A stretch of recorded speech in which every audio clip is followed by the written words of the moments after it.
que estéis esta mañana aquí. Además vamos a estar en familia, como veis somos muy poquitos. Bien, tengo el placer de presentaros al profesor Iñaki Piñuel Zabala. Muchas gracias por estar con nosotros. Él es profesor, psicólogo clínico y profesor de recursos humanos de la Universidad de Alcalá. Lo que pasa es que sobre todo está reconocido como uno de los especialistas internacionales más importantes en mobbing y en bullying, y es consultor internacional y experto en violencia y acoso psicológico. Acaba de venir de Costa Rica, donde ha habido un congreso internacional de mobbing, y también de Argentina, y es un invitado y un ponente habitual del escenario internacional sobre todos estos temas. El mobbing es vamos a decir que tal vez sea uno de los últimos desafíos de la sociedad actual, porque es como un resto de una forma muy antigua que ha funcionado bien durante miles de años de supervivencia, que es la excelencia del depredador, y sin embargo ahora en los nuevos tiempos ya no tiene tanto sentido. Es por eso que hemos invitado al doctor Piñuel a que venga a hablarnos, porque normalmente es un fenómeno mal conocido en la sociedad. Pensamos que son cosas normales, que hay personas más o menos agresivas, que está bien que uno emplee cualquier medio para llegar a su fin, y tal vez no conocemos lo suficiente que es un tipo de personalidad muy concreta y que no todo es tolerable, que realmente hay cosas que tenemos que decir no. Esto no puede ser. Aquí me están faltando al respeto. ¿De acuerdo? Y de esto nos va a hablar el doctor Piñuel, porque él conoce muy bien el perfil psicológico, porque es un perfil psicológico de un trastorno de la personalidad, y que desgraciadamente en las sociedades encima, en nuestra sociedad actual, muchas veces empoderamos a ese tipo de personas en vez de ver que son personas enfermas. Y es de lo que vamos a hablar hoy aquí. Entonces, solamente quiero decir que también el doctor Piñuel es es autor del primer libro en español escrito sobre mobbing. De hecho, yo le conocí por una recomendación de Bernabé Tierno en uno de sus libros, que hablaba de que cuando había cosas muy especiales, pues que el doctor Piñuel podía ayudarnos a entender qué pasaba, porque eran situaciones muy específicas y muy complejas. Y después, él ha creado el protocolo Cisneros, que es un protocolo utilizado para evaluar psicológicamente el acoso y la violencia, tanto en el trabajo como escolar. ¿De acuerdo? Entonces, él ha escrito varios libros. El último libro es Amor Cero, que nos va a hablar esta tarde de él. Es sobre también los amores, sobre las mujeres que aman demasiado, vamos a decir, y que a veces no se dan cuenta de que también hay un pequeño trastorno o un gran trastorno de la personalidad detrás de su chico. Entonces él nos va a hablar de todo eso, nos va sobre todo a través del ejemplo del CID. Y yo ya termino porque creo que he hablado demasiado.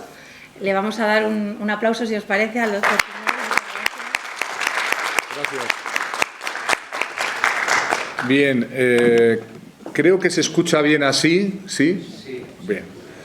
Voy a intentar en este rato de la mañana, primero quiero agradecer a Olga Escuder y a todas las personas que han trabajado con ella en el desarrollo de estas jornadas, que yo creo que de mucho interés. Y le agradezco muy especialmente haberme invitado a la ciudad de Burgos, porque para mí Burgos tiene un significado muy profundo, más allá de una ciudad que hace muchos años visito y cada vez me enseña nuevas cosas. Tiene un significado muy profundo por la causa a la que yo me dedico desde hace varios años, que es la causa del mobbing, la causa del acoso psicológico en el trabajo y también en la educación. Y verán a lo largo de esta mañana por qué Burgos es una plaza muy especial y tiene mucho que ver con la cuestión que vamos a dirimir en la materia del acoso, del mobbing en el trabajo, y también otras formas de persecución que existen y que persisten, toda vez que aquí en Burgos reposan los restos de ese personaje histórico magnífico que es quizá el personaje burgalés más famoso de la historia, Rodrigo Ruiz Díaz de Vivar, conocido como el Cid Campeador, que es, aparte ya de todas las leyendas y todas las los desarrollos históricos que ha habido, algunos de ellos más acreditados, otros más mitológicos, pero más allá de todo eso, es una figura de mucho interés y es la figura que también a mí en el primer libro que escribí, que fue el primer libro que se escribió en español sobre el mobbing, hace ya 15 años, esa es la figura que me sirvió para ilustrar con un significado profundo y una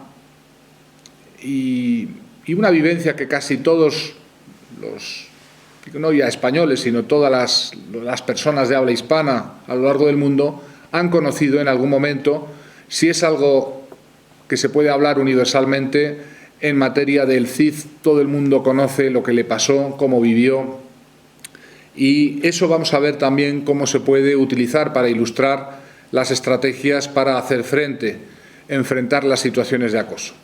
Por tanto, yo voy a servirme esta mañana de esa figura, y había quedado en desarrollar este taller desde esa perspectiva, las lecciones del caso histórico del Cid Campeador y lo que nos enseña su caso, lo que nos enseña que son muchas cosas. Quizá la primera cosa que cuando hablamos de mobbing viene a la cabeza es el término en sí mismo, mobbing, ¿qué significa? ¿De qué estamos hablando cuando decimos que un trabajador o una persona está perseguida en el trabajo, está acosada, está hostigada? ¿Y por qué esto es un problema? ¿Y por qué esto puede significar para muchos trabajadores una quiebra y a veces una destrucción definitiva?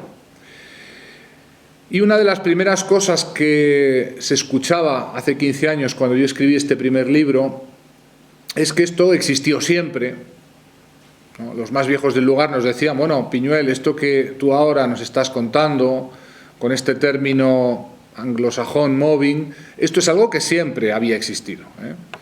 Bueno, podemos decir como existieron las guerras, las torturas, el maltrato doméstico, la violencia, todo eso ha existido siempre. ¿Qué es lo que vamos haciendo cada vez con más tino? Ponerle nombre y señalar el carácter injusto de estos fenómenos y muy especialmente ayudar a rehabilitarse a las víctimas en la inocencia, que es la verdad técnica de todo este proceso de acoso. ¿Qué es lo que nuestros trabajos y nuestras investigaciones han podido acreditar una y otra vez?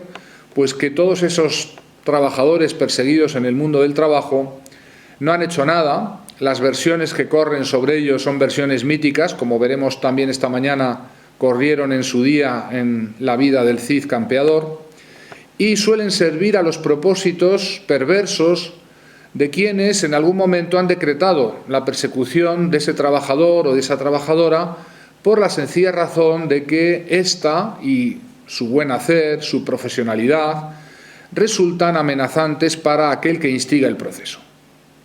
¿Qué es el rasgo universal de toda víctima de mobbing? ¿Cuál es? Es que es o se ha vuelto o se ha convertido, muy frecuentemente sin saberlo el propio trabajador, la propia víctima, en alguien amenazante para el que instiga el proceso de acoso. Y claro, esto es algo que la propia víctima desconoce y hay que explicarle. El propio Cid Campeador pasó las de Caín, por decirlo de alguna manera, en su vida. Vivió el hostigamiento a manos de un instigador muy cercano en la corte del rey Alfonso, el conde García Ordóñez, del que vamos a hablar esta mañana, a la sazón gobernador de La Rioja, comunidad cercana y hermana, ¿verdad? Y al Cid también le costó entender lo que estaba pasando hasta que finalmente entendió lo que ocurría y de un modo muy contundente hizo frente a la situación, logrando salir de esa situación, como después voy a intentar relatarles. Las lecciones que el caso histórico del Cid nos ofrece pueden resumirse en una sola frase, ¿verdad? O una sola estrategia en los casos de acoso. Y es la estrategia que los terapeutas que trabajamos con las víctimas desde hace desde hace décadas, una y otra vez hemos visto es la única que se materializa como eficaz y efectiva, que es confrontar el proceso de acoso, enfrentar la situación de mobbing y recuperando la víctima la sensación de su no merecimiento, de su inocencia técnica, poder entrenarla en hacer frente asertivamente a esas situaciones y observar una y otra vez, para sorpresa de las propias víctimas, cómo cuando éstas hacen frente a sus acosadores, estos retroceden estos corren para atrás mucho más rápido que para adelante. Es decir, el mensaje central en la lucha contra el acoso psicológico, contra el mobbing, es ayudar al trabajador, a la víctima, a hacer frente a la situación que no entiende, primero haciéndosela entender, después ayudándole a que internalice la propia inocencia y finalmente ayudarle a que desarrolle una estrategia proactiva, contundente, llamamos los psicólogos asertiva, de enfrentamiento a quien acosa, a quien instiga el proceso de acoso. La historia nos cuenta, nos narra a un noble castellano en el siglo XI, enormemente prestigioso, un genio militar, que ya desde muy joven presenta una serie de características que le hacen despuntar ya en la corte del rey Sancho. Si ustedes conocen, el rey Fernando I había aglutinado todo el reino, pero a la muerte de este, sus hijos se reparten por herencia el reino y comienza una batalla entre ellos para ver quién de ellos puede quedarse con la mayoría del reino. Y es ahí donde finalmente aparece la figura de Sancho, del cual el Cid campeador es un aliado, es un vasallo muy temprano. En esas guerras y sobre todo en el sometimiento de sus hermanos, de Alfonso, Urraca y García, que eran los hermanos de Sancho, se inician una serie de guerras entre esos reinos y se materializa un episodio que ustedes conocerán, que es el famoso episodio, bastante histórico al parecer, del cerco de Zamora, en el cual el rey Sancho, en un momento que dice el romance fue aún excusado a hacer sus necesidades, fue apuñalado, fue asesinado por un supuestamente aliado de la reina Urraca, el famoso Bellido Dolfos. Ese romance que cuenta el cerco de Zamora, que dice aquello de rey don Sancho, no digas que no te aviso, que de dentro de Zamora un alevoso ha salido, llámase Bellido Dolfos, hijo de Dolfos Bellido, 4 traiciones ha hecho y con estas serán 5. Desde que le tuviera muerto, metióse por un postigo, por las calles de Zamora va dando voces y gritos, tiempo era doña Urraca de cumplir lo prometido. El romance que canta ese momento, el asesinato del rey Sancho, en las puertas, en el cerco de Zamora, por ese traidor Bellido Dolfos. Parece ser que esa situación hace que el reino revierta en el hermano de Sancho, que va a ser el futuro Alfonso VI, y que este es el rey que finalmente heredará el reino grande, heredará Castilla, y el Cid se convertirá en vasallo de él.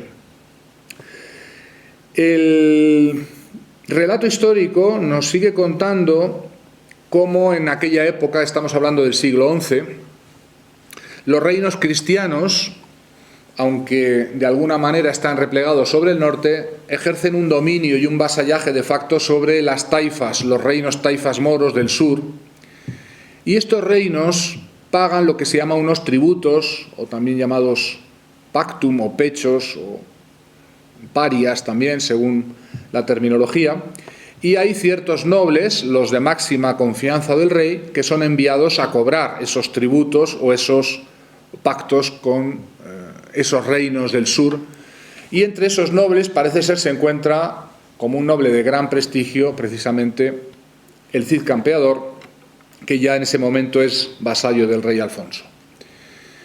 Cuenta la historia, al parecer, que en una de esos viajes para cobrar al rey sevillano, al mutamín, el tributo que el rey Alfonso le cobraba, supuestamente por protegerle y por no atacar esos reinos, el reino vecino de Granada, otra taifa también musulmana, parece ser que intenta atacar a este rey sevillano, que de alguna forma es protegido por el rey Alfonso y en ese momento también por las mesnadas del Cid, y en esa labor parece ser que también se encuentra envuelto nuestro cada vez más conocido instigador, el conde García Ordóñez, el que era quizá, después del Cid, el noble más poderoso y prestigioso de la corte del rey Alfonso. Con tan mala fortuna que ese ataque de la taifa de Granada, ayudada por las huestes de García Ordóñez, se encuentran con que el Cid defiende la posición del rey sevillano y nada más y nada menos que le hace prisionero en esa batalla al conde García Ordóñez, que desde ese momento va a devenir en su más acérrimo adversario e instigador palaciego en la corte del rey Alfonso, hasta que va a lograr, parece ser, el destierro del Cid por muchas y variadas maquinaciones que por detrás se van a ir desarrollando. ¿Qué nos dice la historia? Nos habla de cómo por 2 veces el Cid campeador es desterrado bajo diferentes acusaciones que no resultan ser probadas ninguna de ellas.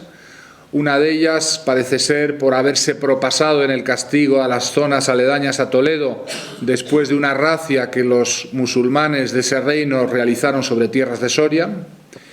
Y la segunda acusación mítica que se ejerce contra el Cid, una acusación que también parece ser falsa, es la de no haber apoyado al rey Alfonso en un enfrentamiento que tendrá lugar en Aledo, en Murcia, cuando éste se enfrente a las tropas del emir musulmán almorávide Ibn Yusuf Texufín, y será acusado el Cid de no haber prestado ayuda con sus mesnadas al rey con ocasión de aquella batalla de Aledo.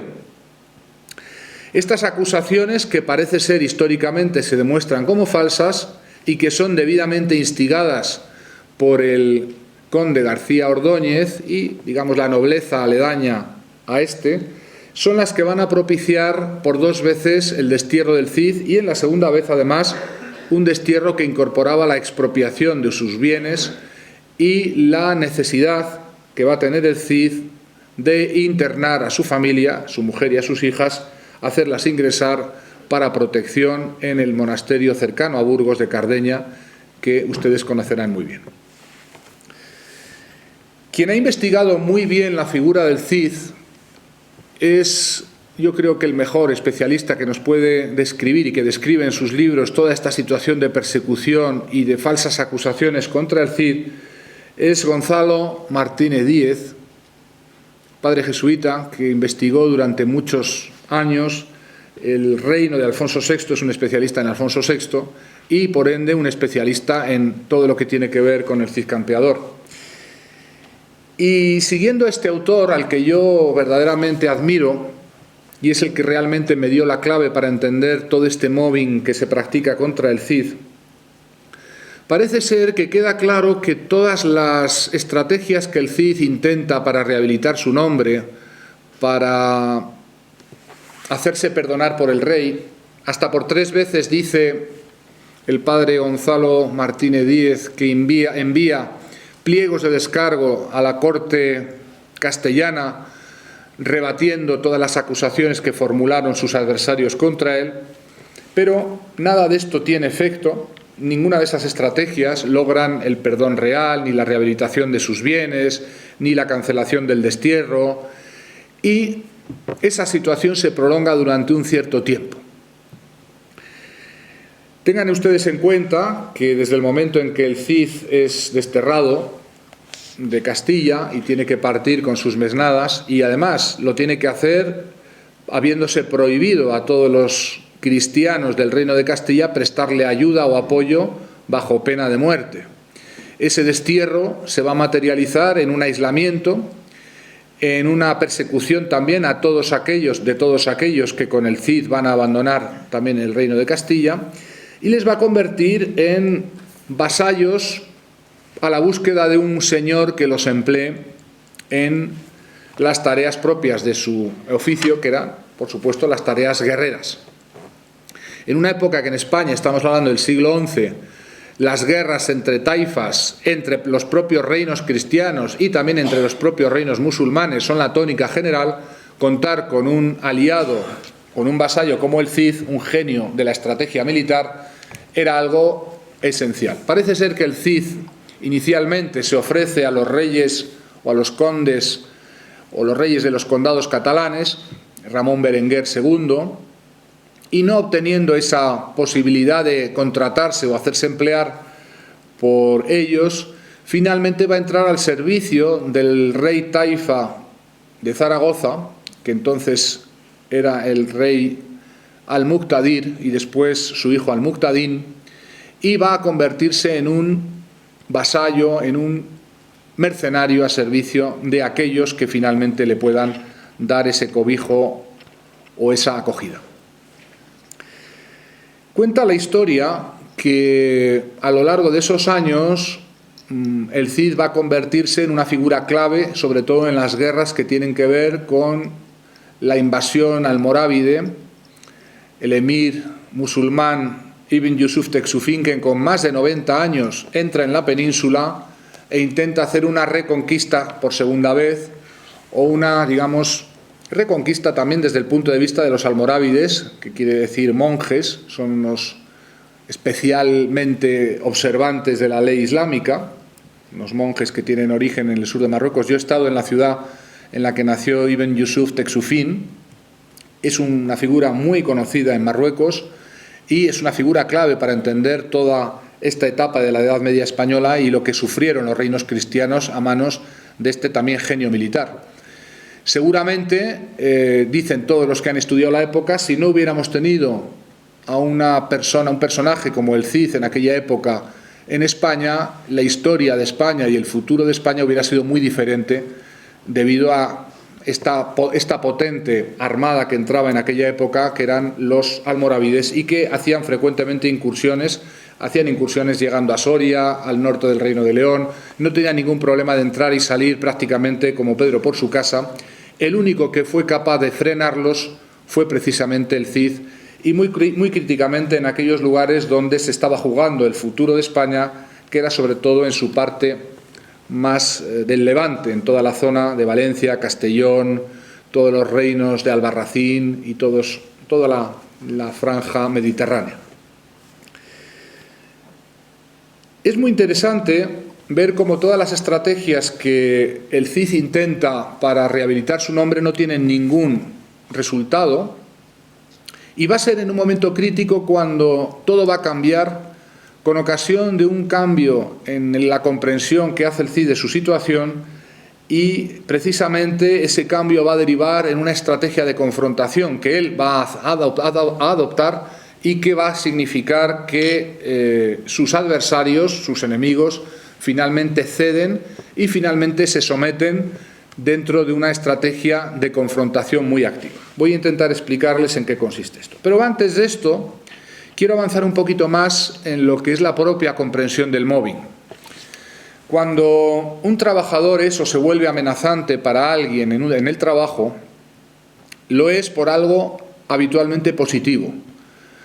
Yo suelo decir que no hace falta hacerle mobbing a alguien cuando es un mal trabajador, cuando es vago, perezoso, indolente, poco profesional. Para librarse de un trabajador así no hace falta hostigarlo, es mucho más fácil hacerlo directamente. Es a aquel trabajador que vale, que resulta especialmente valioso o que presenta características favorecedoras, pero, añado inmediatamente, muy amenazantes para ciertos competidores, para ciertos adversarios, es a ese tipo de trabajadores a los que les suele caer la persecución laboral, normalmente a manos de otros mucho más mediocres, por otros que se sienten amenazados, por otros que van a desencadenar contra ellos este tipo de hostilidades.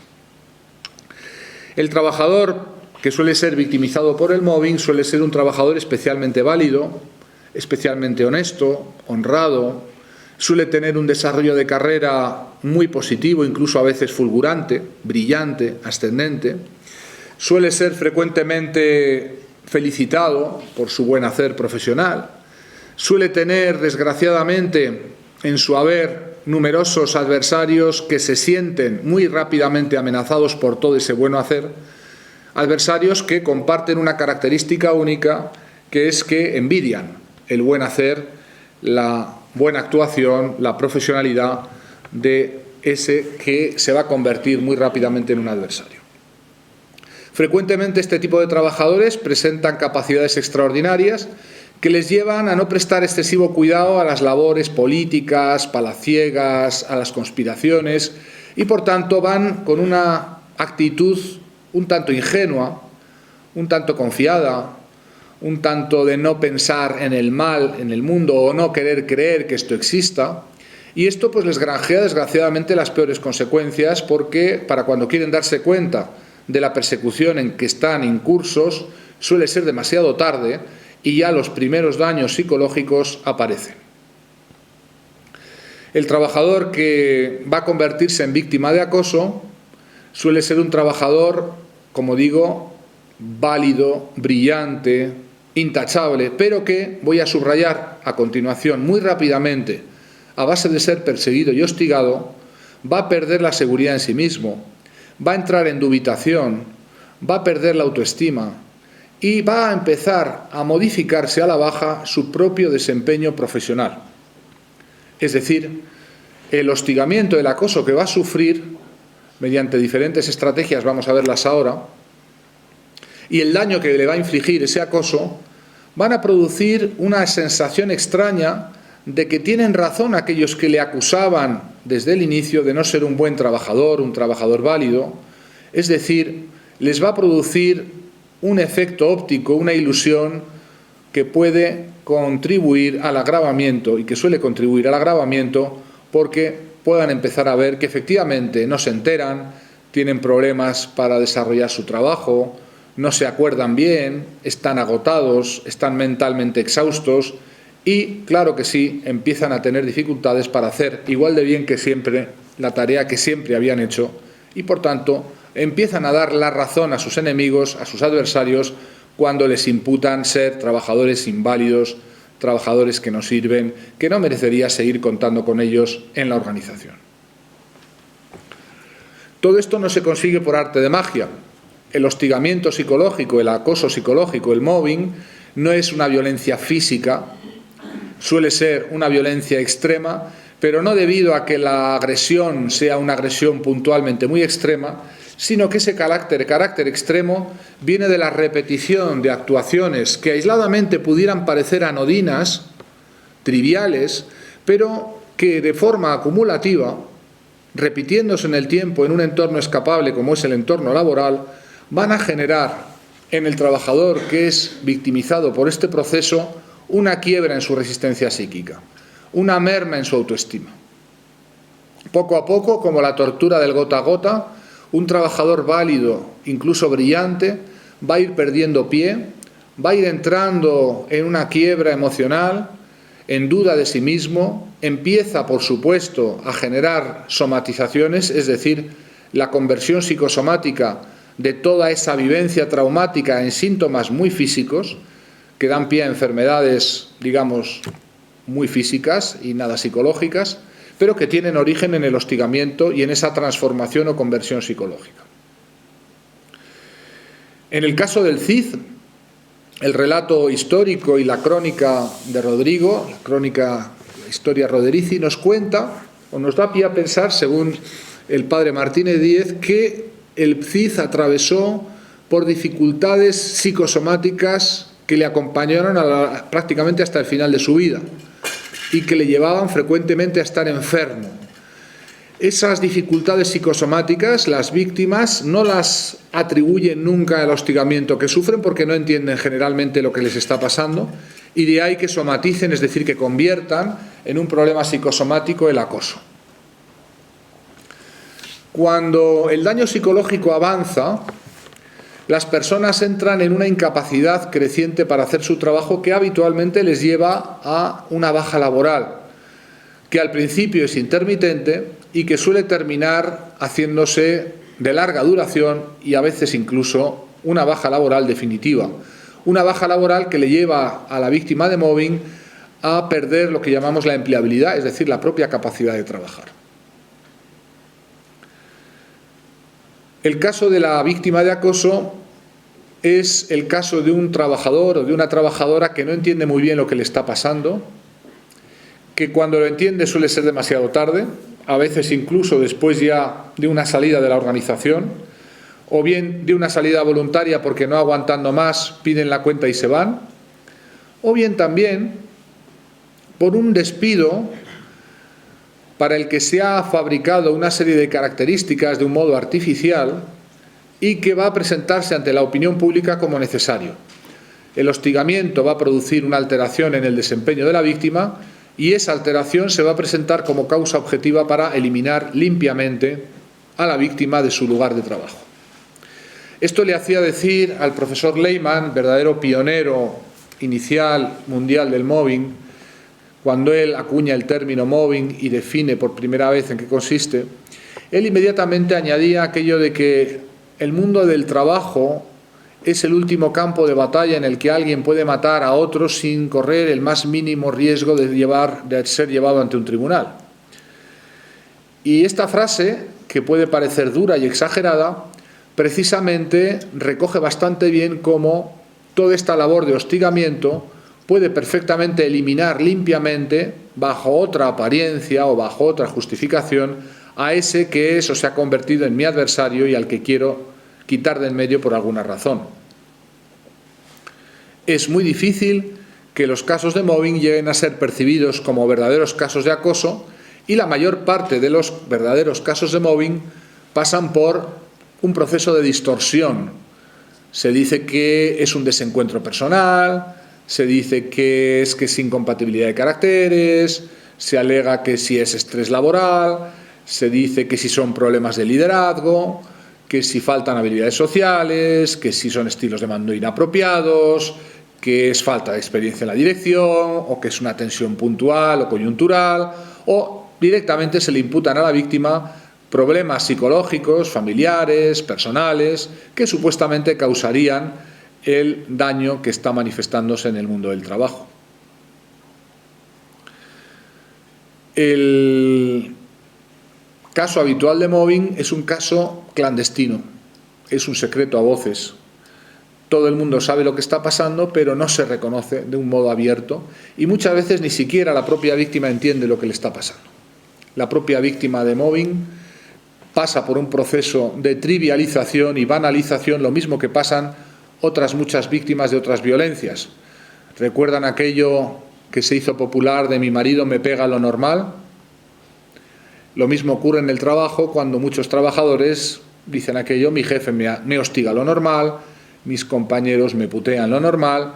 Es decir, el maltrato psicológico termina trivializándose como un mal endémico, diríamos casi obligatorio o necesario, o incluso hay muchos trabajadores que llegan a creer que entra en el sueldo el ser maltratado psicológicamente. Uno de los enemigos principales de la causa del mobbing es el grado en que sus víctimas trivializan y banalizan el propio proceso de persecución que sufren, quitándole importancia, racionalizándolo, mirando a otro lado o incluso creyendo que verdaderamente pueda haber alguna causa para esto. Los casos de acoso avanzan en el tiempo y se van convirtiendo no en un caso de uno, el instigador o el acosador, contra otro, la víctima, sino se va transformando el entorno de la víctima en una unanimidad persecutoria que termina linchando colectivamente a esa trabajadora o ese trabajador que sufre acoso. De tal forma que cuando el tiempo avanza, las situaciones de acoso en el trabajo se van complicando cada vez más. Y llega un momento en que la víctima ya no es que tenga que hacer frente a un instigador o a un acosador, sino a todo un colectivo que ha resultado debidamente alterado, manipulado por el instigador y que cree verdaderamente que la víctima merece lo que le están haciendo, que la víctima es culpable de toda una serie de crímenes, de esas acusaciones que siempre son míticas pero que se hacen aparecer como verdaderas, y tiene muy pocas probabilidades en ese momento ya la trabajadora, el trabajador acosado de salir adelante porque se encuentra frente a una situación, una posición imposible de todos contra uno. En principio, en esa situación solemos encontrar una serie de figuras características que hablan de lo lesivo, lo destructivo que son para las víctimas estos procesos de persecución. Quizá el proceso central es el que denominamos indefensión aprendida. Voy a intentar explicárselo y después les voy a explicar la importancia que tiene para entender la estrategia de salida y también para entender por qué la estrategia que utilizó el CID fue la correcta y obró el milagro de su rehabilitación ante sus acosadores. Cuando un organismo es sometido habitualmente a maltrato físico o psicológico, en un entorno inescapable, los psicólogos de los años 70, Martin Seligman sobre todo, encontraron que estos organismos, sean animales o también seres humanos, desarrollamos un subproducto psicológico que llamamos indefensión aprendida. ¿En qué consiste esta indefensión? Consiste en que, pudiendo salir o escapar de la situación de maltrato, el organismo que aprende la indefensión ya no se va a mover, no va a hacer nada para salir de ella. Y esa indefensión aprendida es causante de que las víctimas, cuando pueden optar por salir, por escapar o incluso por hacer frente y terminar con esa situación, no lo hacen. La indefensión psicológica explica por qué muchas mujeres maltratadas siguen, esta tarde hablaremos algo más de esto, cuando hablemos del síndrome del amor cero, los amores psicopáticos. Pero cuando una mujer es sistemáticamente maltratada por su pareja, nos encontramos muy frecuentemente como, pudiendo salir de esa situación, no lo hace.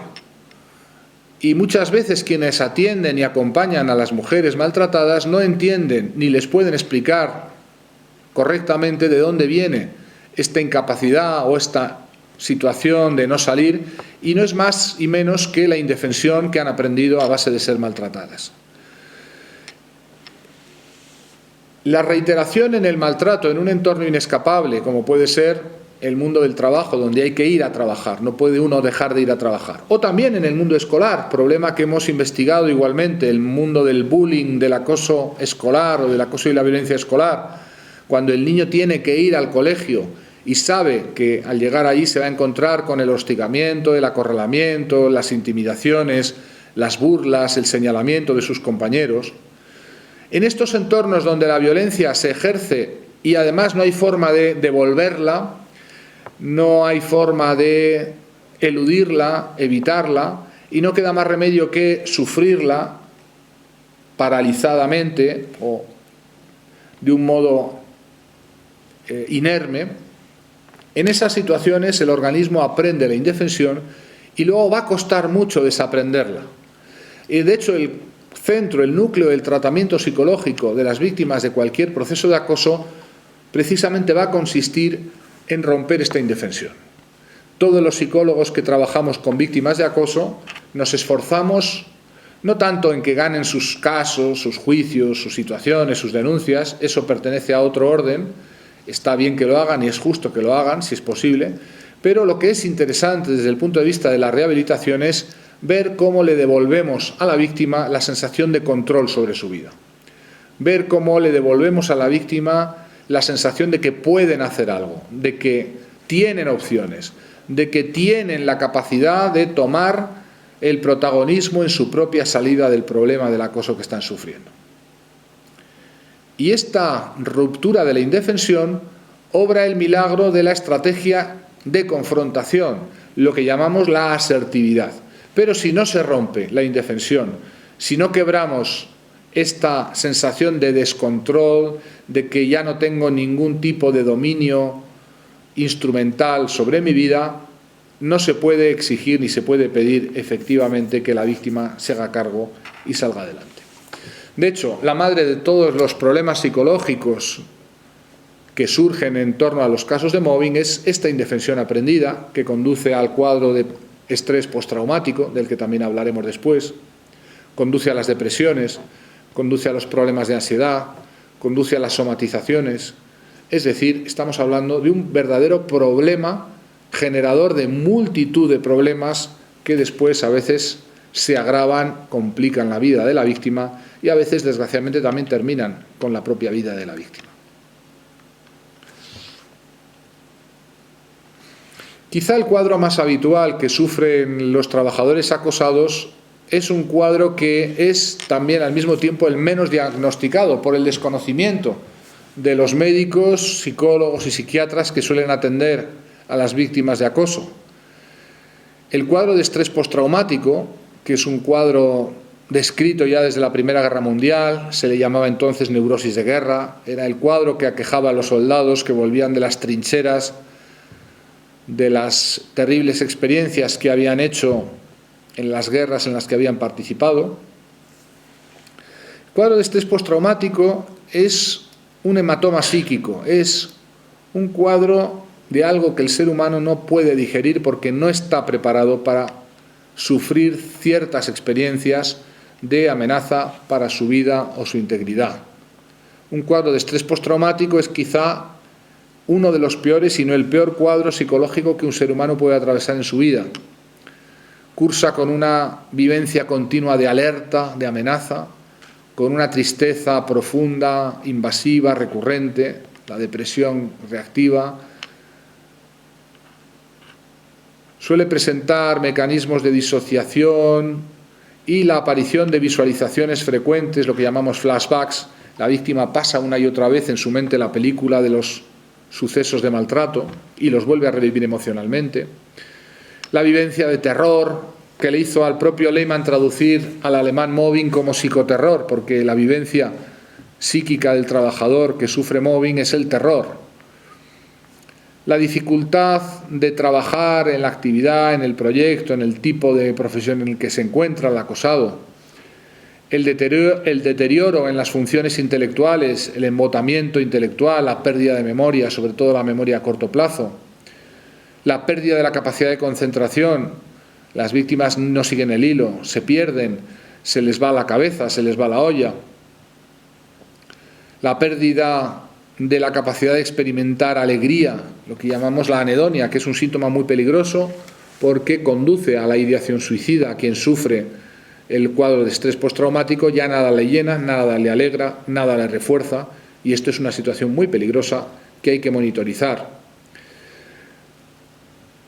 El aislamiento voluntario, la víctima se va haciendo cada vez más introvertida, no quiere dejarse ver, no quiere salir, se avergüenza de que la vean, ¿verdad?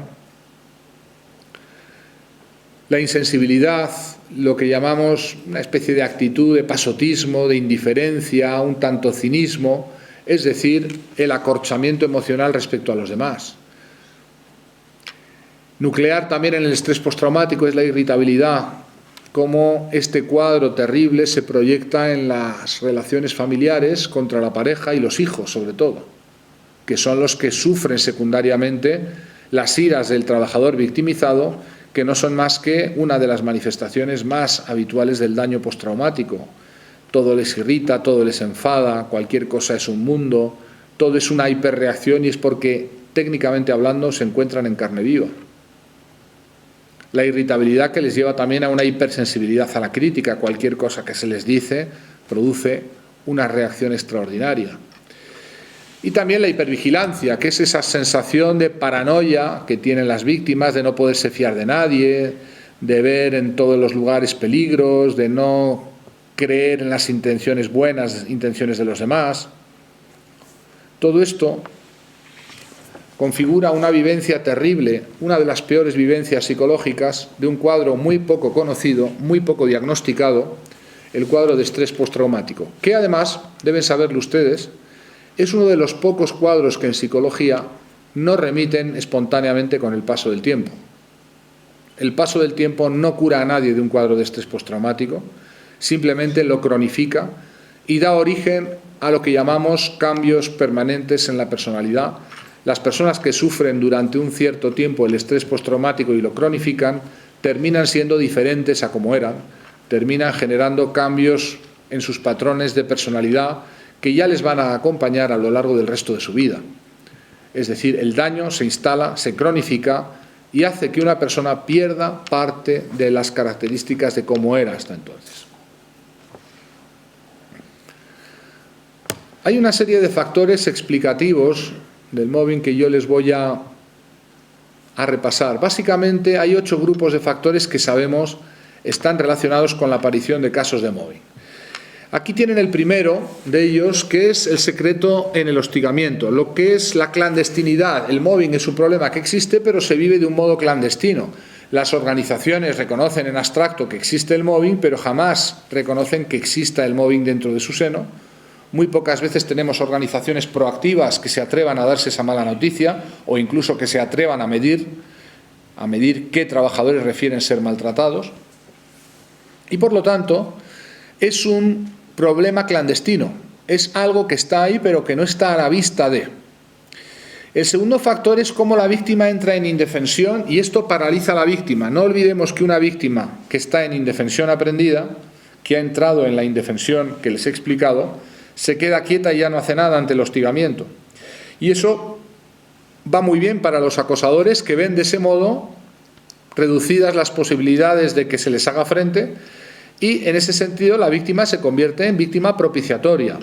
Alguien que al no hacer nada, al no defenderse, al no hacer frente, va a ser cada vez más hostigada con menor probabilidad de salir del problema. Y luego está la existencia de lo que llamamos los testigos mudos, es decir, trabajadores que saben lo que está pasando, pero que por miedo se apartan de la víctima. No es que no sepan nada, sino que no quieren saber nada. Se sienten comprometidos, se sienten entre la espada y la pared, dicen ellos. Y claro, esta actitud de abandono técnico de la víctima garantiza la ausencia de apoyo social en un momento en que es crítico el apoyo social a la víctima. Los testigos mudos son los trabajadores que, bueno, pues saben que es injusto lo que se está haciendo con este trabajador acosado, pero que no quieren saber nada a la hora de apoyarlo, acreditar lo que están viendo, solidarizarse con él, contener las conductas de quienes los hostigan. Es decir, son testigos mudos que están participando de un modo tácito en el proceso de persecución. Hay otro grupo de factores que se han demostrado como relevantes a la hora de explicar dónde ocurren más casos de mobbing, que son los factores organizativos. Miren, sabemos que hay más casos de mobbing en los lugares donde hay burocracia, donde hay rigidez, donde hay desorganización, caos, desregulación, precarización, donde se sobrecarga de trabajo a los trabajadores de un modo habitual y sistemático, o al revés, donde no hay mucho que hacer y los trabajadores se aburren. En ese aburrimiento suele haber causas también de que alguien se convierta en un chivo expiatorio. También hay factores que tienen que ver con el management, con el liderazgo, con la forma de dirigir equipos. Por ejemplo, cuando se predica la competitividad y se lo convierte en un valor tóxico, claro. Ahí tienes a tu adversario y al que más pueda será el que promocionará. Allí donde hay corrupción, siempre hay casos de mobbing. ¿Por qué las prácticas no éticas atraen los casos de acoso?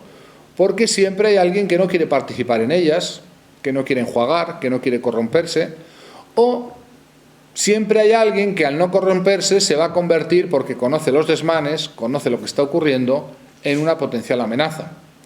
Y recuerden, este es el perfil universal de todas las víctimas de mobbing, el cómo son o se han convertido en amenazantes para quienes los hostigan. El autoritarismo, que permite hacer pasar el mobbing como una forma autoritaria de ejercer el poder. Hace pocos días vieron en los medios de comunicación el caso de una directiva que maltrataba verbalmente a sus subordinados en una televisión, los insultaba, los vejaba, amenazaba de diferentes maneras. Ese maltrato psicológico es mucho más camuflable si estamos ante un estilo autoritario de ejercer el poder o el liderazgo. Sigue siendo maltrato, obviamente. Hemos encontrado que el modo de dirigir o el estilo de liderazgo más relacionado con el mobbing no es el autoritario, sino el que llamamos estilo laissez-faire, estilo abandónico o estilo dimisionario. Los jefes en los departamentos donde más casos de mobbing encontramos es en aquellos donde dirigen mandos o directivos de tipo abandonista, abandónico, dimisionario, donde no se decide, donde no se organiza el trabajo, donde no se resuelve el conflicto, donde se dejan que las cosas se pudran y que las cosas avancen, es decir, donde hay líderes o directivos inoperantes, sobre todo inoperantes por su propia ineficacia o por su propia mediocridad. Son aquellos que prefieren no hablar por no pecar, no hacer nada porque no hacer nada no compromete a nada, y no gestionar lo que significa es que pasa el tiempo y los conflictos surgen, las inquinas crecen, el conflicto se cronifica y hay mucho riesgo de que todas esas situaciones y esos incidentes críticos se vayan transformando poco a poco en una situación de acoso contra alguien o alguno de los miembros de ese departamento. El estilo laissez-faire es, con diferencia, el estilo de liderazgo dimisionario, el que más encontramos o más cerca encontramos en los casos de mobbing. Y luego hay que detenerse sobre el problema del factor individual del mobbing. ¿Cuáles son los factores individuales que están relacionados con el acoso? Pues ciertamente no el de las víctimas, que pueden ser cualquier tipo de persona, cualquier tipo de trabajador, cualquier forma de ser puede resultar perseguida en un determinado momento, basta que sea o se haya convertido en amenazante para aquel que va a instigar el proceso. Y si no es este el factor individual de la víctima, ¿cuál es? Pues el factor individual que pertenece a los agresores. ¿Qué hemos encontrado? Que allí donde vamos a evaluar un caso de mobbing, levantamos las alfombras, abrimos los armarios y ahí aparecen antiguas víctimas de mobbing, lo que llamo yo cadáveres en el armario. Es decir, otros casos anteriores al caso que estamos evaluando, pero que están distorsionados, incluso muchas veces ya ni están en la organización, no han resistido, se han marchado, han sido despedidos, pero esos casos anteriores obedecen a características individuales que posee, sí, aquel que se ha convertido en un acosador en serie.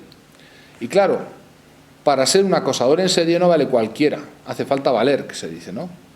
Para ser un acosador en serie hace falta ciertas características individuales que yo les voy a relatar. Nosotros en nuestras investigaciones hemos encontrado básicamente 3 características de personalidad que recurrentemente encontramos entre los que acosan. La primera es la personalidad paranoide. Los paranoides, que son personas, en el caso del trabajo suelen ser directivos paranoides, cuya desconfianza les lleva a desencadenar contra sus subordinados y contra todo lo que se mueve lo que llamamos ataques preventivos. Te ataco antes de que me ataques, te destruyo antes de que me destruyas, te voy a acabar contigo antes de que intentes acabar conmigo. Esa paranoia, que es un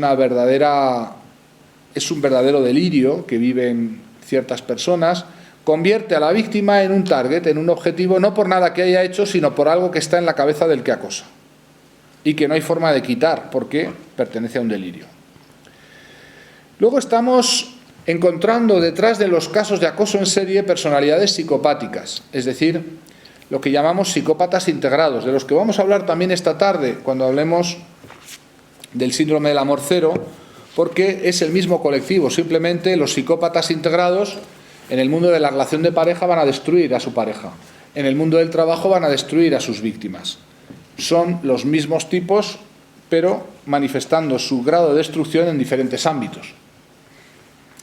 ¿Qué es un psicópata, para que ustedes lo entiendan?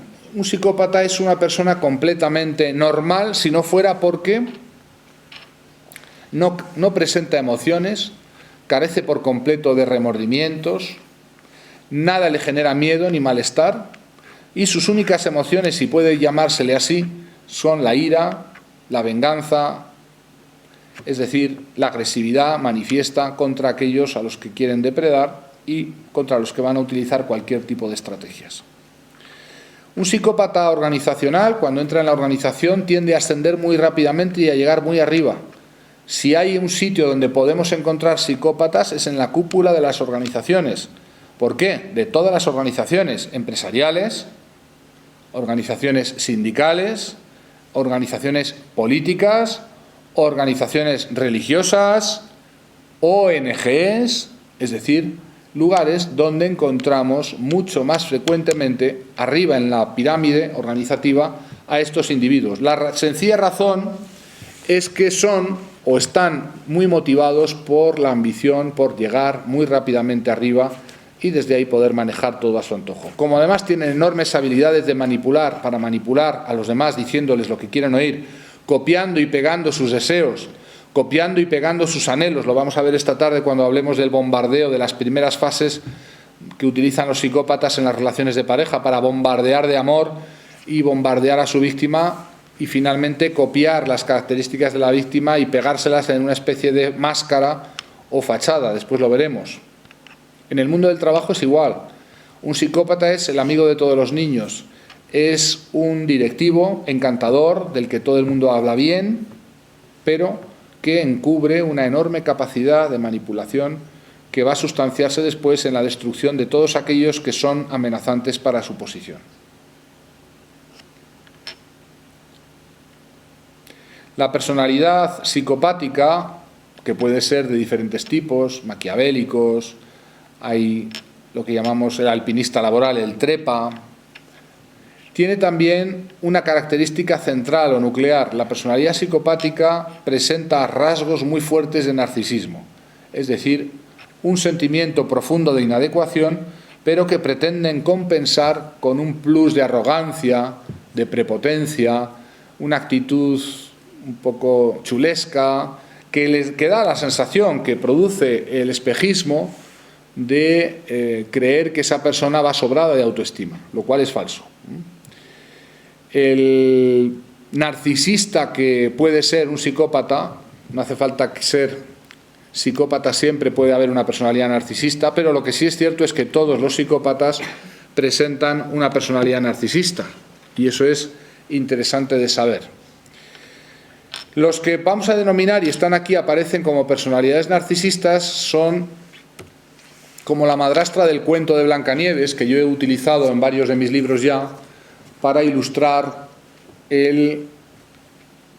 la figura del acosador, sobre todo del instigador. ¿Quién es un narcisista? Pues es como la madrastra del cuento, alguien que se contempla, en un espejo. El narcisista se contempla en el espejo social de los demás, los foros, los auditorios, la vida social, ¿verdad? Vivimos en una sociedad cada vez más narcisista y, por tanto, de individuos con esta personalidad narcisista que van a ver inmediatamente tienen un riesgo incrementado de convertirse en acosadores. ¿Por qué? Porque el narcisista se mira en el espejo de los demás y quiere descubrir quién es la más guapa que yo, dice la madrastra del cuento. Espejo, espejito mágico, dime si hay alguna más bella que yo. En el mundo del trabajo hay numerosísimas madrastras que se contemplan en el espejo de los demás y se preguntan a ver quién es mejor que yo, a ver quién me va a hacer sombra, a ver quién puede comprometer mi futuro, mi posición, mi promoción. Y de ese proceso de mirarse al espejo y contemplarse preguntando si hay alguna más bella que yo, nace la detenida y deliberada decisión de ir a eliminar a la Blancanieves de turno, que es habitualmente una persona muy pura, muy ingenua, muy de no pensar en el mal ajeno, que no puede creer sencillamente que va a resultar víctima de un proceso así, y menos a manos de una madrastra. ¿Qué es una madrastra? Técnicamente una falsa madre, alguien que debiera quererte incondicionalmente y que aparenta hacerlo, pero que en el fondo no lo hace, como estamos viendo aquí. En el caso de la personalidad narcisista, su inseguridad interior, su profunda sensación y convicción de mediocridad, les lleva a seleccionar para sus equipos a qué tipo de subordinados, qué tipo de profesionales, mucho más mediocres que ellos, para que así no les hagan frente. Frecuentemente va a convertirse en víctima de mobbing aquel profesional que, sin querer, por un accidente, por casualidades, por un traslado, una promoción, ha terminado aterrizando en el equipo de ese narcisista. Y ese narcisista, una vez que caiga en la cuenta de que el espejito mágico le dice que ya no es la más bella del lugar, es cuando va a decretar la persecución y la eliminación de esa víctima, de la que se va a convertir en víctima. Los narcisistas se rodean de equipos muy mediocres que también esos equipos se van a ver amenazados por aquel profesional válido, brillante, diferente a ellos, que resulta también amenazante para sus intereses, su evolución y su desarrollo de carrera, no lo olvidemos. El narcisista tiene una actitud en la relación social arrogante, prepotente, sábelo todo, que da la sensación a los no informados de ser gran autoestima, gran seguridad en sí mismo, y es justamente lo contrario, es lo que llamamos los psicólogos un comportamiento compensatorio. Compensatorio porque compensa un déficit, un problema de autoestima, pero que aparece como si fuera un plus,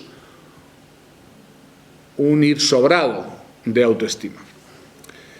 Bien, lo que pasa con los narcisistas en las relaciones laborales es que al rodearse de esos equipos más mediocres, esos equipos son los primeros que van a participar en el linchamiento, en el hostigamiento de aquel que sea más válido, mejor trabajador y por tanto resulte más envidiable y más amenazante de cara a una promoción o a obtener condiciones ventajosas en el desarrollo de carrera. Aquí tendríamos los 8 grupos de factores que explican el mobbing. Ahora les voy a dar la receta de cómo pueden ustedes practicar el mobbing contra alguien. No para que lo hagan, sino para que lo entiendan, cuando lo vean o les ocurra, puedan identificarlo tempranamente. Este es el esquema básico de lo que alguien tiene que hacer para acosar a alguien. Tiene que inventar una acusación mítica. El caso del Cid lo veíamos. La primera acusación es que se había propasado en la campaña de castigo contra las tierras toledanas. Falsa acusación. La otra es que no había acudido adrede en ayuda del rey en la batalla de Aledo contra el emir Texufín. También parece ser que eso no es así. Es inventar una acusación o dramatizar algo que sí existe pero que no es para tanto. En el mundo del trabajo son errores que uno puede haber cometido, fallos pero que no son tan graves ni revisten la importancia que revisten, pero que se dramatizan, se exageran y con ello se va a buscar no que la víctima lo haga mejor, sino que lo haga peor. Lo que se va a buscar es precisamente ir exterminando, ir arrinconando a la víctima del acoso, y eso se va a hacer mediante una estrategia en 4 pasos. Primero, manipulando esa acusación mítica, se le va a responsabilizar, se va a intentar que acepte que ha cometido una falta horrible y que eso le hace diferente a todos los demás. Aquí empieza la internalización de la culpabilidad. En una segunda fase, ya una vez que la persona internaliza la culpabilidad y cree que es culpable, comienzan lo que llamamos la modificación del comportamiento del trabajo, la destrucción del desempeño laboral, de la productividad, de la efectividad y de la eficacia. Aquí viene después la vergüenza, porque ahora el trabajador ya tiene la evidencia de que tienen razón los que le acusaban de todo eso, puesto que ahora su rendimiento ha bajado y sí pueden tener razón las acusaciones aquellas. Esa vergüenza le lleva a una modificación del autoconcepto, cambian en su forma de entenderse a sí mismos y finalmente terminan en la destrucción moral, puesto que un trabajador que se consideraba bueno, válido, brillante, se considera una porquería, un error, y ahí encontramos la destrucción moral que frecuentemente es responsable de la mayoría de los casos de suicidio.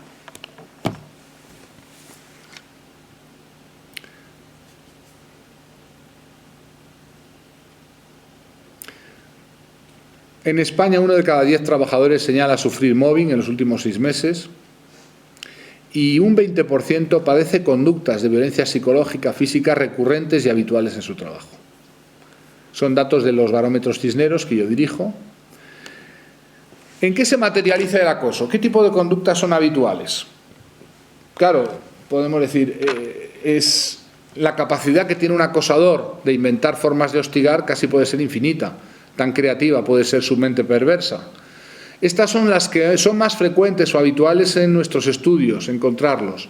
Cuando se intenta someter o eliminar a alguien mediante maquinaciones, cuando se le desestabiliza emocionalmente mediante todo tipo de estrategias intentando que explote.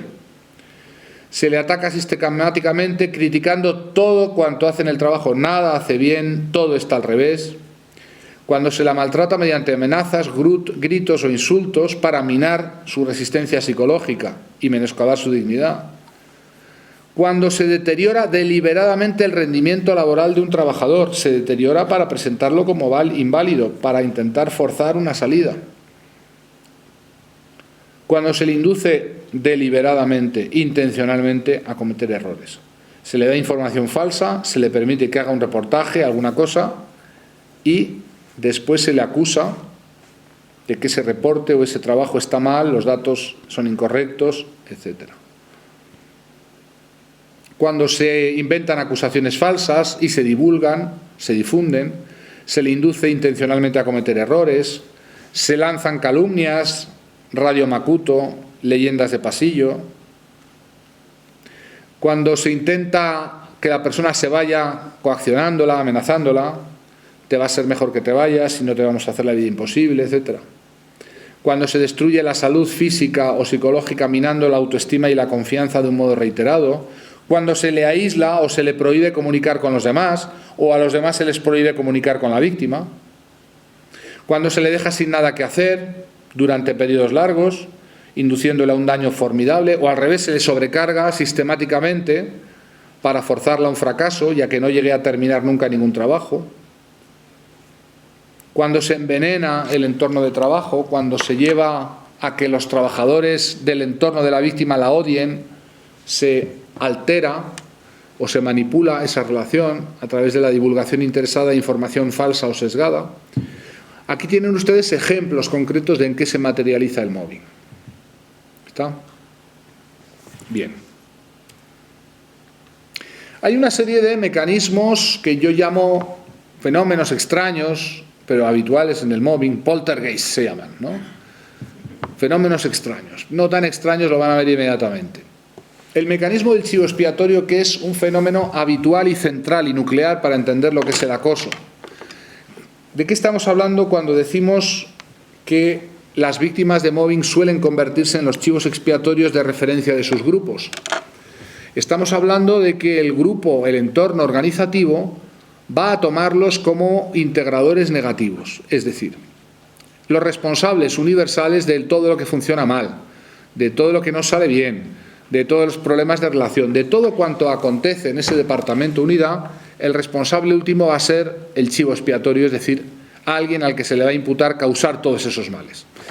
Y estas versiones son falsas, porque no resisten el análisis de la realidad. No son los trabajadores acosados los causantes de esos desencuentros, de esos conflictos, de esas condiciones. Pero se les quiere presentar así porque así tenemos a alguien a quien echar la culpa, a alguien a quien atribuir nuestra falta de resultados, nuestros errores en la gestión, nuestro estilo abandónico o cualquier otro tipo de problema que podamos tener. A veces los grupos se seleccionan internamente y de modo automático ciertos chivos expiatorios que son los que van a integrar el grupo, pero de un modo negativo. Lo van a integrar porque es la masa linchadora la que restablece la cooperación sobre un objetivo único, que es eliminar, linchar, machacar a un individuo único, apedrearlo, entre comillas. No hay una unanimidad mejor que la de un grupo humano linchando unánimemente a otra persona. No hay nada más unánime ni más ferviente que un estadio de 90.000 espectadores insultando todos a una a la madre del árbitro, ¿eh?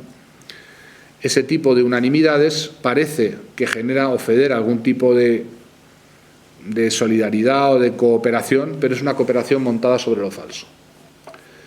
Otro fenómeno habitual en el mobbing es la victimización secundaria, cuando los que debiéramos ser parte de la solución nos convertimos en una carga fundamental. ¿Por qué? Porque en vez de entender nosotros el problema y hacérselo entender a la víctima, imputamos a la víctima ser causante. Claro, es que tú, si no hubieras hecho, si no hubieras dicho, incurrimos en el error fundamental de atribución, y es pensar que algo habrá hecho y tratar a la víctima como si tuviéramos delante con la víctima todo el problema. Y cuando tratamos a una víctima de mobbing, lo que tenemos delante es el efecto del problema, pero no el problema en sí mismo. ¿Quién tiene el problema? Esas organizaciones que tienen esos factores que les indiqué antes, de riesgo psicosocial, y también los hostigadores que presentan inquietantes personalidades que les llevan a repetir partido y a convertirse en acosadores en serie. Estamos hablando de otro fenómeno que ya he comentado, los testigos mudos, los trabajadores que enmudecen. No es que son mudos, son hablantes, pero no quieren saber nada, ¿verdad? La unanimidad persecutoria, que da un efecto espejismo, que les lleva a veces a los jueces a decir, pero no puede ser que todo el mundo hable mal de esta víctima, cualquier testigo que viene aquí está hablando pestes de la víctima. Señoría, suele ser así. Cuando los casos de mobbing avanzan, la contaminación afecta a prácticamente todo el entorno del trabajo. Y ese entorno reacciona unánimemente contra la víctima única. Esa unanimidad no prueba la culpabilidad de la víctima. Prueba que ha habido una alteración en las redes sociales y de comunicación y que ese trabajador o trabajadora se está comportando de tal manera que el grupo lo está usando para sus fines de integración negativa, es decir, como chivo expiatorio. Yo suelo decir en broma que el mejor amigo del hombre es el chivo expiatorio, porque nos permite reconciliarnos de un modo muy rápido contra alguien, normalmente un enemigo externo o interno, pero que se convierte en el adversario común, en el común adversario que nos lleva a cooperar y colaborar, sí, eso sí, en una tarea terrible y perversa como es destruir a otro ser humano. Un fenómeno también muy habitual en el mobbing es el acosador que se declara acosado, que se quiere presentar como víctima de su víctima. No, es que es ella la que me hostiga a mí, ya. Eso no resiste el análisis de la realidad, no resiste la verdad científica y técnica, que suele ser precisamente que hay alguien que sí recibe esa animadversión, pero ese alguien que recibe verdaderamente se puede decir víctima porque son conductas de hostigamiento, no por las sensaciones que tiene, no porque me parece o tengo la idea, sino porque esas conductas existen y bien que existen en la realidad. Ya les he hablado de los cadáveres en el armario, que es otro de los poltergeists habituales. Ya les expliqué por qué se internaliza la culpabilidad. La culpabilidad se internaliza porque la víctima, a base de ser maltratada, no le queda otra opción que pensar que es, o tienen razón, aquellos que la hostigan y sobre todo a partir de que se modifica a la baja su empleabilidad o su desempeño laboral queda destruido. Y luego está el fenómeno de David frente a Goliat. ¿Qué es esto? Pues que frecuentemente los acosadores les desafían a sus víctimas a que los denuncien judicialmente. ¿Por qué creen que es? Porque saben que la denuncia judicial alinea automáticamente la organización con el acosador o instigador del acoso. Y eso es muy bueno para él y muy malo para la víctima. Por eso muchas veces hay que analizar muy detenidamente si verdaderamente interesa hacer una demanda judicial del mobbing, porque no siempre las tenemos todas con nosotros de que eso va a salir bien. Y de hecho suele salir bastante mal habitualmente. Bien, aquí tienen estos fenómenos extraños y habituales en el mobbing que no son tan extraños. Voy a pasar a la estrategia de confrontación, que es la herramienta básica en los casos de acoso. ¿Qué tres posibilidades tenemos frente a una situación de mobbing? Tendríamos la posibilidad de evitar, de huir la agresión, pero en teoría sí. El problema es que el mundo del trabajo no se puede abandonar, no podemos dejar de ir a trabajar. Bueno, sí con una baja laboral, sí por un cierto tiempo, pero no de modo habitual o repetido. Por tanto, la primera estrategia, la de la evitación, es muy complicada. Hay que ir al lugar de trabajo, hay que ir donde parece ser que esperan terribles cosas a las víctimas. ¿Se puede devolver la agresión siendo uno agresor también?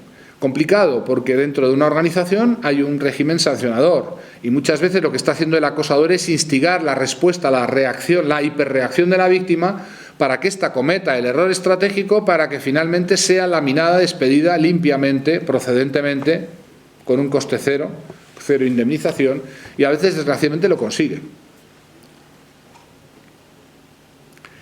¿Qué nos queda? La estrategia de ser un buen chico y de poner la otra mejilla. Esta es una estrategia que tiene muchísimo riesgo. Quienes la practican, suelo decir yo, intentan matar a besos a un psicópata, cosa que no se puede hacer o que no se puede conseguir. Se puede hacer pero con pocos resultados, con ningún resultado. La estrategia de ser un buen chico, de pedir perdón a su agresor, de mostrar que uno, la víctima, es una buena persona y no quiere ningún mal a su acosador. Todas esas estrategias fallan. El buen rollito como estrategia de confrontación al mobbing es un error. Es un error que se paga muy caro porque esa sinergia, ese buen rollito del acosador lo toma, lo interpreta como debilidad. Y una vez que lo interpreta como debilidad, recrudece la tasa de acoso contra su víctima. Porque para los psicópatas la debilidad es un acicate que les lleva a intensificar la depredación. Funcionan al revés que los seres humanos normales. Cuando hay alguien que es vulnerable, eso excita el celo del psicópata, que ve muy cerca la oportunidad de finalmente librarse y eliminar a ese que se ha convertido para él en amenazante. La estrategia correcta es la confrontación, sí, pero la confrontación asertiva, no agresiva, sino inteligente. ¿Qué es, y es donde yo quería detenerme, la estrategia que utilizó el Cid Campeador para hacer frente a su situación de persecución en el año 1092. Cuenta la historia que después del segundo destierro, el Cid tenía una posición, digamos, de garante del orden o de protector de todos los reinos taifas de la cornisa mediterránea, de todos los reinos levantinos, los reinos de Tortosa, Segorbe, Lérida, Sagunto, por supuesto Valencia, y todos esos reinos taifas, reinos moros, pagaban un tributo al Cid por ser protegidos de él, por parte de él. A tal extremo que, digamos que el modus vivendi del Cid se había convertido en cobrar esos impuestos de protección o de vasallaje a esos reinos que eran tributarios ya no del rey, sino del propio Cid campeador, que era el que los protegía.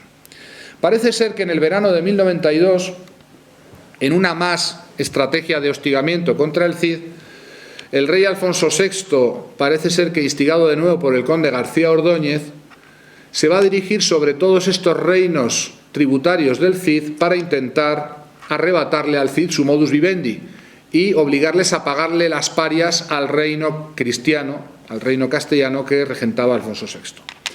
Entiendan ustedes que para el Cid esto equivale como a quedarse sin un modus vivendi, es como de repente que te quitan el sueldo, ¿no? Y para esas fechas el Cid había hecho ya 3 pliegos de descargo, había intentado por 3 veces demostrar su inocencia, que todas las imputaciones eran falsas, que esas falsas acusaciones no se tenían en pie, y había recibido ninguna atención a esas reivindicaciones, a esas reclamaciones, se había hecho caso omiso de todas ellas. Al extremo llega la situación que esa estrategia de buen rollito del Cid, de decir que es bueno, que yo no hice nada malo, que yo bien le quiero al rey, que yo no tengo nada contra él, que yo quiero ser perdonado, esa estrategia de sinergia es tan equivocada como las estrategias de sinergia de cuando las víctimas quieren matar a besos a sus acosadores. Quieren demostrarles que son buenos. Y el problema es que los acosadores ya lo saben, lo que pasa es que les da igual. Eso es algo que hay que explicar a la víctima de mobbing. Si tu acosador ya sabe que eres buen trabajador, justamente ese es el problema. Ya sabe que eres buena persona, justamente ese es el problema. La madrastra sabe que la Blancanieves es bella, justamente ese es el problema, que genera los celos, la envidia, la animadversión. El ataque del rey Alfonso VI sobre los reinos levantinos del norte y sobre todo la amenaza contra Valencia se produce en verano de 1092 y para ello va a pedir la ayuda nada menos que de los reinos de Pisa y de Génova, que eran reinos marítimos con unas flotas impresionantes a las que se va a pedir ayuda para atacar desde el mar y terminar con la preponderancia del Cid sobre esas tierras y sobre todo volver los tributos hacia Castilla y hacérselos perder al Cid. Esa situación, ese ataque de el rey Alfonso y sus huestes sobre Valencia, con la supuesta complicidad de los genoveses y de los de Pisa, de las armadas de esos 2 reinos, se produce en un momento en que el Cid se encuentra en Zaragoza con su aliado, el rey Al-Mutamín, hijo de Al-Muqtadir, y cuenta la leyenda que él no interviene, no quiere dirigirse a Valencia para no enfrentar un combate directo contra Alfonso, que es, aunque le ha desterrado, sigue siendo el rey de Castilla. La cosa parece que salió muy mal y los genoveses y los de Pisa no llegan a tiempo. El asedio a Valencia se convierte en muy oneroso, muy costoso, y las tropas castellanas levantan el campo y regresan a Castilla, dejando el reino de Valencia sin tomar. Es en ese verano de 1092 cuando parece ser que en la mente del Cid hay un clic, hay algo que le cambia, hay algo que va a entender profundamente y es donde va a cambiar toda su estrategia buenista, basada en el buen rollito, en la sinergia, en pedir perdón, en pedir árnica, en justificarse, en enviar pliegos de descargo, y va a adoptar la siguiente estrategia que resulta admirable y que verán ustedes, todavía hoy en estas tierras cercanas se guarda muy buena memoria de lo que ocurrió. Desde el reino musulmán de Zaragoza, la taifa de Zaragoza, y con su aliado Al-Mutamín, hijo de Al-Muqtadir, van a reclutar un ejército de mercenarios y se van a dirigir por las tierras del Ebro, subir por el Ebro, por Calahorra y entrar a las tierras que gobernaba su más directo instigador, el conde García Ordóñez, que es, para que ustedes lo entiendan, en aquel momento todos los monasterios, villas y ciudades de La Rioja, que eran el granero del reino de Castilla, donde estaban los cereales, las viñas, los frutales, digamos, el granero, el núcleo estratégico de resistencia del reino de Castilla. Entrando por el sur del Ebro y subiendo por ahí, empiezan a arrasar Calahorra, todas las ciudades de la ribera del Ebro van a quedar destruidas, quemadas, Alberite, Nájera, Logroño, Haro, Alfaro, todas esas ciudades van a quedar completamente arrasadas. Y finalmente el Cid y sus huestes mercenarias reclutadas de toda la franja de lo que se llama hoy la ruta del Cid, desde Valencia subiendo hacia Zaragoza y entrando hacia el Ebro, ese recorrido que, recogiendo los mercenarios, va a realizar el Cid entrando como un huracán en La Rioja y arrasándolo todo a su paso, se van a terminar fijando o acampando en la ciudad de Haro, Faro entonces, llamada así, y es desde esa ciudad desde la que el Cid le envía un mensaje al conde García Ordóñez citándole para combate en 7 días, para que se apreste a combatir contra él y, como le esperaba, acampado en Haro durante al menos 7 días y, si hiciera falta, otros 7 más. Piensen que la ciudad de Haro no está muy lejana a la ciudad de Burgos.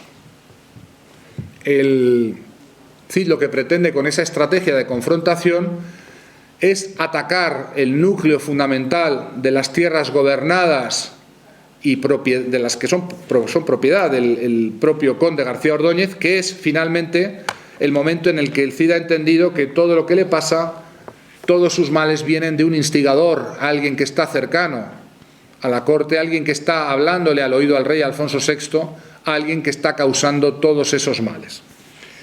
La historia cuenta que después de quemar Logroño y todas las ciudades importantes de La Rioja, de cortar y talar los frutales, quemar las cosechas y arrasar los monasterios, las ciudades, las murallas, etcétera, todo lo que cuenta está referido. Lo tienen, por ejemplo, ustedes muy concretamente en el otorgamiento de la Carta Puebla del Fuero de Logroño de 1095, que en su preámbulo dice: otorgado por el rey Alfonso VI después de la quema de la ciudad que practicaron las huestes del Cid. Estamos hablando de algo que está registrado históricamente. Después de esos 7 días y de otros 7 días, la historia cuenta que ningún noble castellano se atreve a ir a enfrentarse al Cid con todo aquel ejército de mercenarios y de tropas muy bien entrenadas, y el riesgo, el peligro y la historia podía haber sido otra. ¿Cuál era la situación? Piense en un ejército formidable acampado en la ciudad de Haro y el reino castellano asediado al sur por los enemigos, digamos, musulmanes, y por el norte con toda la franja, el granero de Castilla destruido, y con un ejército formidable amenazando caer sobre la capital, que en aquel momento es Burgos. La historia es que, curiosamente, en lugar de atacar Burgos y finalmente hacerse con el reino, el Cid retrocede y vuelve otra vez por el Ebro hacia atrás, recorriendo inversamente todo el camino que había hecho, por supuesto, atravesando todos los territorios que ya estaban destruidos, volviendo a Zaragoza y de Zaragoza volviendo a Valencia. Cualquiera que lea este relato y cualquiera que lea el relato de la crónica de la historia Roderici, que describe muy bien estos hechos, la destrucción de todas las tierras y las ciudades de La Rioja, podría pensar que después de una campaña de destrucción y devastación así de un reino cristiano, lo que cabría esperar pues eran malas consecuencias para el Cid y desde luego para las relaciones entre el rey Alfonso y el Cid. Estamos hablando de agosto de 1092, cuando el Cid arrasa todos estos territorios y a finales de ese verano retrocede y vuelve, no habiendo presentándose ningún caballero, ningún noble y por supuesto mucho menos el rey Alfonso a la batalla. Él se regresa y deja libres todas aquellas tierras y retrocede a sus feudos valencianos. La sorpresa es cómo, en los primeros días de septiembre, el rey Alfonso VI, motu propio, le envía una cédula real concediéndole automáticamente el perdón real y el restablecimiento de todos sus bienes, de todas sus tierras y de todos sus derechos. Qué sorpresa, ¿verdad? La estrategia que había consistido en defenderse de las falsas acusaciones, defenderse con pliegos de descargo, convencer a sus instigadores de que no tenían razón, intentar aclarar lo que se le imputaba era falso y todo eso, no había obtenido ningún resultado. La estrategia contundente de atacar el feudo de su instigador obtuvo como respuesta, curioso, ¿verdad?, el final del hostigamiento y el restablecimiento de todas las condiciones iniciales. ¿Qué nos dice esta lección histórica en la materia del mobbing? Nos dice una verdad que viven muchísimos miles de trabajadores cuando, después de haberlo intentado todo, de un modo sinérgico, bien intencionado, poniendo la otra mejilla, no consiguen más que el agravamiento, la complicación ulterior cada vez más de su situación laboral. Y finalmente, cuando se animan, rompiendo la indefensión, a hacer frente de un modo activo y asertivo, observan con mucha sorpresa cómo sus instigadores retroceden a toda velocidad y cesa el acoso. De tal manera que la única estrategia válida para enfrentar el hostigamiento laboral es confrontar asertiva y activamente, rompiendo la indefensión, al instigador, al acosador del proceso de acoso en el trabajo. Es admirable el proceso por el que el CID durante años no entendió lo que tenía que hacer y finalmente, diríamos a la desesperada, cuando ve que no le queda más porque la siguiente es que va a perder su modus vivendi, los reinos que eran tributarios de él y que por tanto le ayudaban a mantener sus mesnadas y su medio de vida y su seguridad por tanto y la de su familia, esa estrategia cambia y se convierte en una estrategia de confrontación, de activa confrontación. Y esa estrategia, oh sorpresa, obra el milagroso restablecimiento de su situación inicial, obra lo que no había obrado toda su buena intención, todos sus intentos de que el rey le perdonara por las vías amigables, favorecedoras, las vías amistosas, las vías de convencer de su propia bondad a quienes los hostigan. Este ha sido, en los años que yo llevo dedicado a la divulgación del mobbing y a la asistencia psicológica de las víctimas de acoso, el leitmotiv de todas las estrategias de intervención con las víctimas. Ayudarles a romper la indefensión, ayudarlas a restablecer la capacidad de confrontar, de dar la opinión, dar la batalla de la opinión pública, romper esa paralización, hacerles salir de la vergüenza, de la inculpación, de esa introyección de la culpabilidad característica, para que se conviertan en protagonistas de su propia salida del problema. A veces nos encontramos con víctimas paralizadas que ya no son capaces de hacer nada por sí mismas y que creen que ya no hay nada que puedan hacer. Estas son víctimas muy dañadas psicológicamente y hay que poco a poco ayudarlas a salir de esa paralización, ayudarlas a salir de ese proceso de inculpación, de introyección de la culpabilidad, porque la única posibilidad, el único buen pronóstico en los casos de mobbing es que la víctima se convierta en protagonista de su propia salida del problema. Esto es algo que nos cuenta la historia de Rodrigo, de Ruiz Díaz de Vivar, pero es algo que nos cuenta la historia de tantísimas víctimas de mobbing que, para sorpresa, se encuentran con que cuando hacen frente a sus hostigadores, cuando confrontan la situación de acoso de un modo asertivo, sin incurrir en culpabilidad, eso no hace que los acosadores dejen de serlo, pero eso sí produce un retroceso, un paso atrás en el acoso y un reforzamiento de la autoestima, de la asertividad y de su propia seguridad en sí mismas, una vez que se dan cuenta de que sí hay algo que pueden hacer, sí tienen control sobre su propia vida, es decir, las víctimas sí que pueden convertirse en protagonistas de su propia salida del mobbing. Bien, hasta aquí es lo que yo les quería contar en torno a la figura del CID y las lecciones que nos ha dejado históricamente el caso, hay muchas más cosas que son detalles y son muy explotables, y yo lo hago habitualmente en el trabajo personal con las víctimas y también en seminarios y talleres como este. Pero yo también quería dejar unos minutos por si ustedes quieren compartir sus reflexiones, preguntar o incluso hacer algún comentario o alguna puntualización sobre alguno de los aspectos que hemos estado tocando a lo largo de estas 2 horas. De tal manera que, si les parece bien, abrimos un turno de participación. ¿Les parece bien a nuestros organizadores que lo hagamos así? Si ustedes quieren, pues tienen la palabra para hacer alguna pregunta. Eso sí, háganla en voz alta. Si es corta, para dar lugar a más participación, mejor. Y, bueno, pues yo intentaré también contestarles si es posible o adaptarme a sus curiosidades si está en mi mano poderlo hacer. Sí. Cuando ayudan al acosador... Un poco más alto, por favor. Cuando ayudan al acosador, ¿qué hacen con el resto de los acosadores?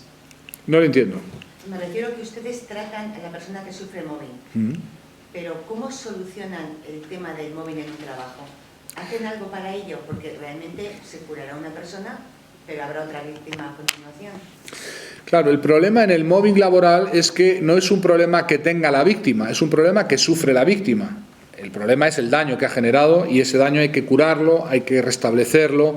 Trabajamos con tecnología MDR, con psicoterapia cognitivo-conductual, pero es cierto, el problema no se elimina trabajando con la víctima, se elimina trabajando con las conductas del acosador. El problema es que la responsabilidad de que no se practique mobbing en una organización la tiene la organización. La empresa en la que ocurre es responsable de que esto no ocurra. No estamos hablando de que esto ocurre en la naturaleza, en el campo, ocurre dentro de un entorno reglado que es la empresa, el trabajo, donde rigen una serie de leyes, sobre todo de prevención de riesgos laborales, y sabemos que el mobbing es un riesgo laboral psicosocial, es decir, es un riesgo que tiene un trabajador de enfermar debido a relaciones humanas laborales tóxicas que se van a convertir en un daño.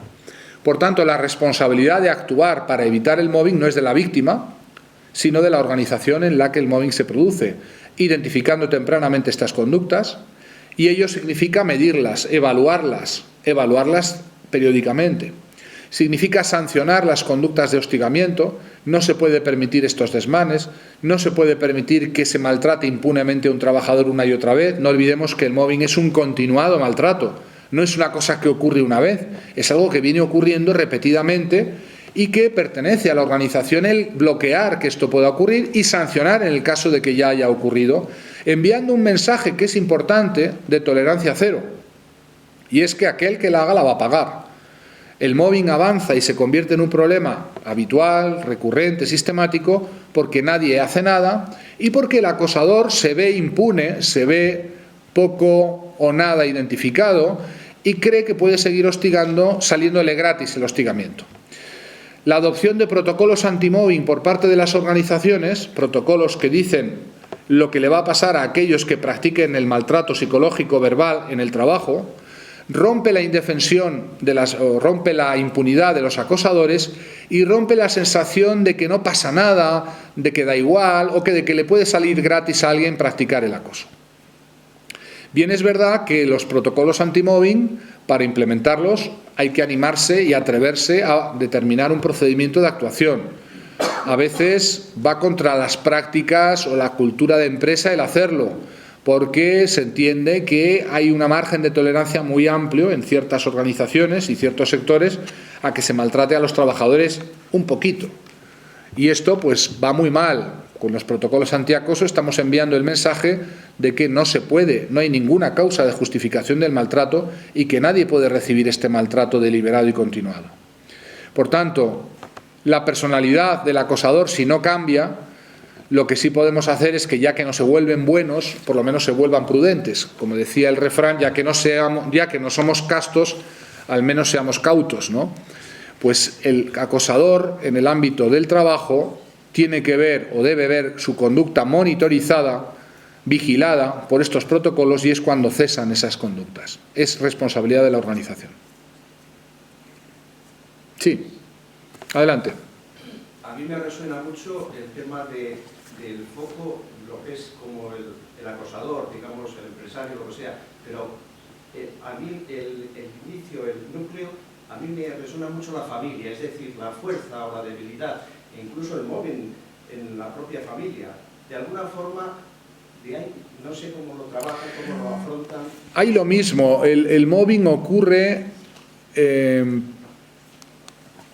mobbing es un proceso que tiene como núcleo el mecanismo del chivo expiatorio.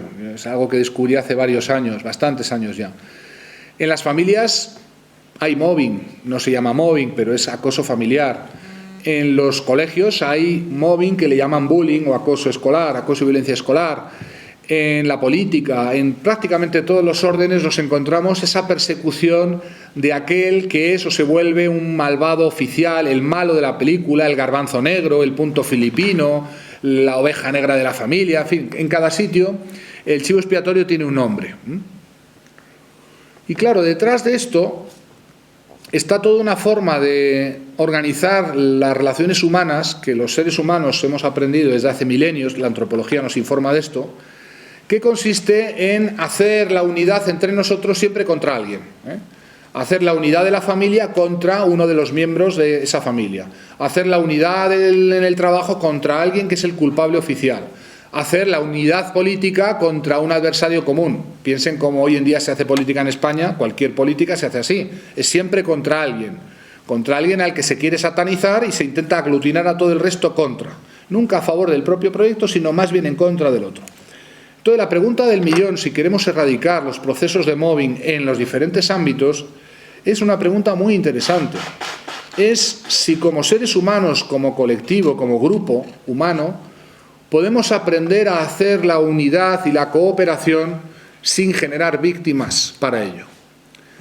Es una pregunta importante porque hasta ahora toda la sociedad y el orden social se montan sobre estos mecanismos.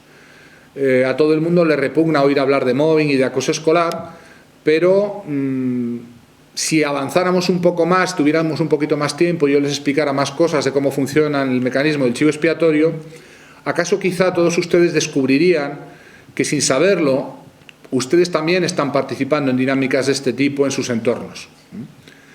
Y ese sin saberlo es muy importante porque quiere decir que la mayoría de nosotros participamos de buena fe, sin saber muy bien lo que hacemos, pero hacemos verdaderas víctimas a nuestro alrededor. Cuando excluimos a alguien, cuando lo marginamos, cuando le asignamos un rol expiatorio. Eso ocurre en las familias, ocurre en los grupos de los niños, ocurre en la política, ocurre en la sociedad en muchos niveles. El mobbing no es más que la punta del iceberg, es cuando esta condición se agrava y se convierte en una causa a veces hasta de muerte. Pero sin llegar a estos procesos, lo estamos viendo constantemente en todos los órdenes. Y esta es la pregunta importante. Es una pregunta que yo dejo abierta, ¿podemos generar mecanismos de cooperación humano, social, que no signifique crear algún tipo de víctima a la que necesitamos linchar global, unánimemente, para hacernos amigos entre nosotros? Es decir, ¿hay algún modo de que seamos amigos entre nosotros sin que tengamos que generar una víctima? Y esa es una pregunta que en los últimos años yo hago en estos foros, porque me parece que es el siguiente salto en la humanidad es este. Y es un salto que yo no sé si daremos. No sé si nos dará tiempo antes de que nos autodestruyamos.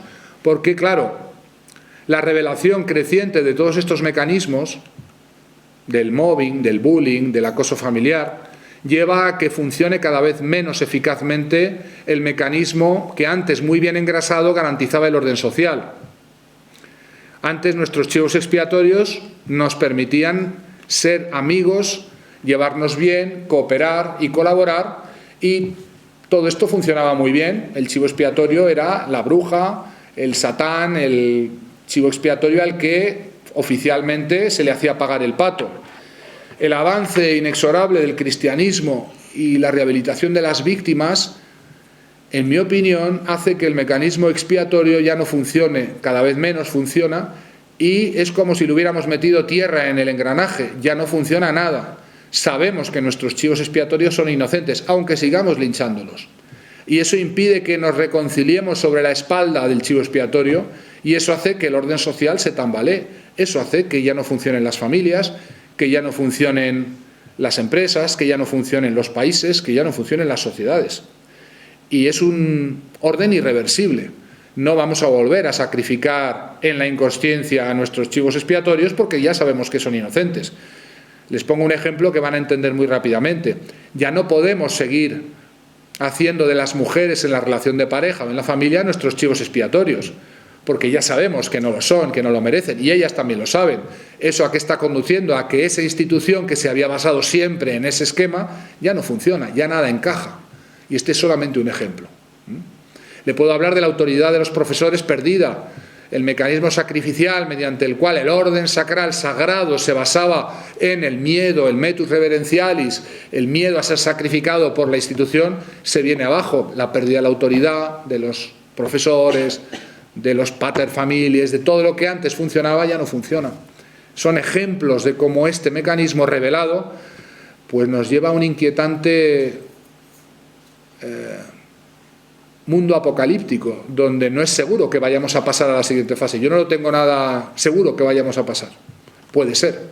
Pero si pasamos será porque lo hagamos aprendiendo a cooperar sobre otras bases, no sobre la espalda de víctimas. ¿Y se enseña algo en los colegios al respecto? Pues mire, en los colegios lo que se está enseñando es poco, porque estamos viviendo casos de acoso crecientemente, niños que se quitan la vida, niños que sufren, que intimidan a otros, no.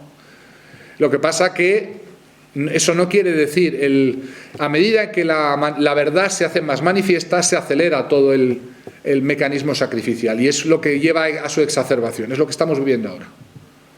Lo estamos viendo en las familias, en el colegio, en la vida social, en la política. Ya no podemos contar con nuestras viejas formas de hacer orden, que era de vez en cuando linchar una bruja, quemar un chivo expiatorio, machacar a alguien. Ya sabemos que son inocentes, ya no funciona eso. Sí. Buenos días. En primer lugar, felicitarle por su exposición. Y después le quería hacer una pregunta porque me ha dejado un poco... no sé, el presentar una denuncia por acoso se te puede volver en contra. Entonces, el iniciar el protocolo contra el acoso también se puede volver contra nosotros. Sí, porque a veces hay que ver cómo están montados los protocolos. Que haya un protocolo no quiere decir que sea un protocolo efectivo.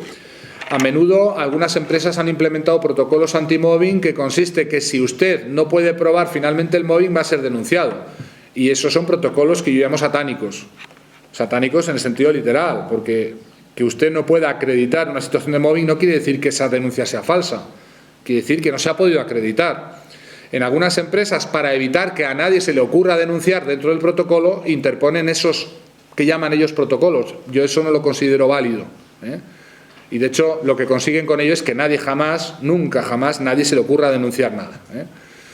Para que un protocolo sea efectivo, tiene que garantizar el derecho del denunciante a no ser perseguido ulteriormente y también el derecho del denunciado a ciertas garantías procesales. No porque se denuncie a alguien equivale a que sea culpable. Y por tanto, procesos de instrucción que deben ser llevados a cabo por profesionales debidamente formados y acreditados, si no, estamos haciendo una victimización secundaria.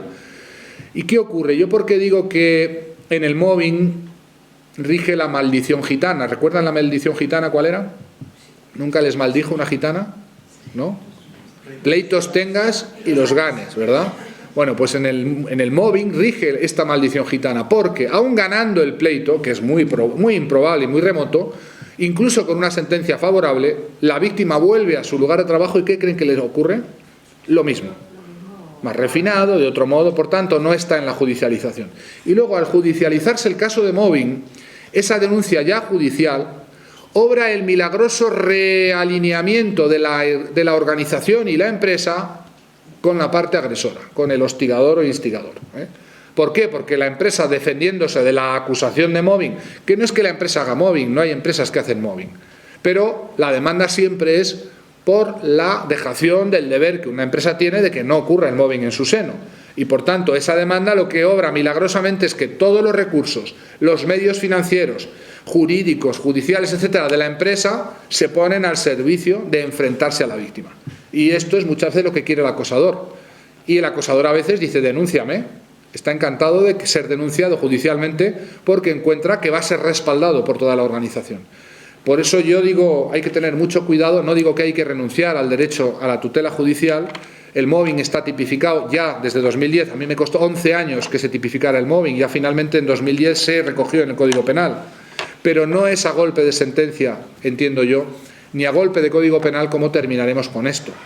Esto viene de otras medidas. Es verdad que tiene que estar recogido, pero es muy difícil probar el mobbing. Los magistrados están muy poco sensibilizados, no conocen muy bien lo que es, tienden a incurrir en el error básico de atribución, que es la tendencia a pensar que la víctima algo ha hecho, algo es, algo será, y por tanto lo más probable es que incluso en un verdadero caso de mobbing, o bien no se estime el caso de mobbing, o bien incluso a veces se cargue contra la víctima. No es la primera vez que los jueces condenan en costas a las víctimas de mobbing por haberse atrevido a denunciar encima.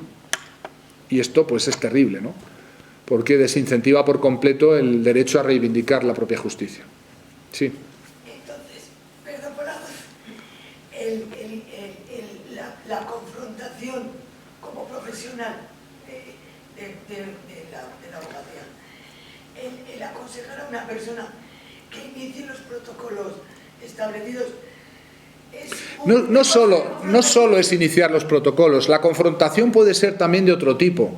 Es decir, yo tengo muchos pacientes que han sobrevivido al mobbing y siguen incursos en situaciones de mobbing. No han terminado con ellas, siguen haciéndoles mobbing, pero ellos ya no están ni dañados ni se dejan hacer.